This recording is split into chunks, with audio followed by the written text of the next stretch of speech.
Premier League England torbee 12ffaan Liverpool mo'amuu Manchester City fayyadamuun garaagarummaa qabxii 8tti bal'ifate. Morkiin dursaa ligicha Liverpool fi kan kilaba sarkaadhumaa Southampton hawwataa ture. The Reds ga'umsa Mohamed Salaatiin qabxii 3 milkeeffate. Dominic Szoboszlai dogoggora taphattoota Southamptoniin fayyadamee Liverpool dursa qabachiise. Ta'us Adam Armstrong goolii qixxeessuu Southamptoniif galcheen tokkoon boqonnaa bahanii. Olaantummaa taphaa kan qabu Liverpool carraa goolii fayyadamuu dhabuun boqonnaan dura goolii tokko qofaan akka bahu boqonnaa deebii Southampton goolii Maatiyaas Fernandes galcheen dursa qabate. Liverpool muuxannoo qabuun fayyadamee goolii 2 taphaa fi peenaaltiidhaan Mohamed Salah galcheen injifannoo argate.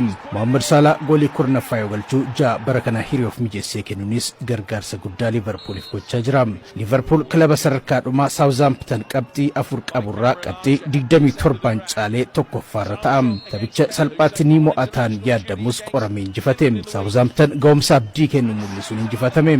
Torbee dhufu Manchester Cityin Anfielditti kan simatu Liverpool qabxii 8tiin garee Pep Guardiola caaluun miira injifannoo morkata. Taphichaan Liverpool injifannaan garaagarummaan gara qabxii 11ttis bal'ata. Kilaboota 8 taphoota 12 jalqabaarraa garaagarummaa qabxii 8 fi isaa waliin ligicha dursan waancaa dhaban Arsenal fi Newcastle qofa. Southampton taphoota 12 keessaa 10 mo'amuun kilaba 8ffaadha. Kilaboota 8 kana dura ga'umsa gadaanaa mul'isan keessaa 7 gara liigii Dakaattis bu'anii jiru. It was not a success, it's fair to say. More on that in a moment. Here is Ahmad picking out Marcus Rashford.